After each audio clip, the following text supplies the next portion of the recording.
Franck Régnier. Oui, le numérique est effectivement un levier de croissance important et essentiel. C'est également un environnement d'innovation. Écoutons-nous parce qu'on a un petit problème de son. Ok, c'est mieux là.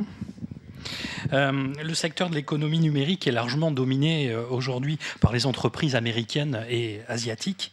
La France, un des enjeux importants est de passer peut-être du stade de consommateur à celui d'acteur plus imprégné et plus impliqué.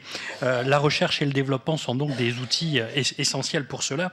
Et comme l'a dit mon collègue Daniel Fasquelle, je pense qu'il faut que nous puissions organiser notre recherche et notre innovation au niveau national, certes, mais également avoir peut-être plus de ramifications et d'implications au niveau européen, parce que dans un contexte très mondialisé et très concurrentiel, je pense que cela est essentiel. Le gouvernement a décidé de lancer un plan très haut débit.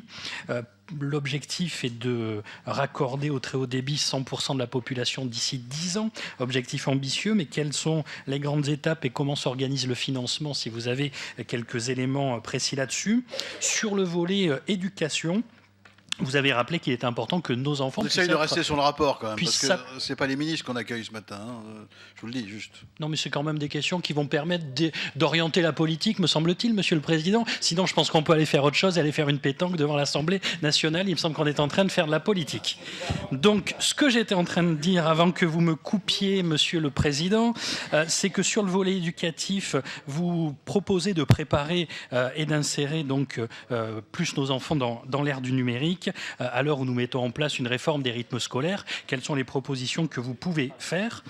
Ensuite, et enfin, j'en conclurai par là, les données, notamment les données personnelles, sont une ressource et un aliment essentiel de tout ce qui concerne le numérique. Avec l'affaire Prism, on s'est aperçu que la puissance géopolitique d'un État pouvait influer sur l'utilisation de tout cela. Une charte européenne est en préparation. Comment pensez-vous que nous puissions inciter les entreprises européennes à développer du stockage de données? Et puis surtout, comment proposez-vous de mieux veiller à la protection des données? Merci, pardon de vous avoir interrompu, mais c'est aussi mon devoir de rappeler qu'il y a un rapport qui est présenté. On pose des questions sur le rapport, sinon c'est compliqué. Voilà, le plan haut débit, c'est pas mes collègues qui le portent. Brigitte Allain.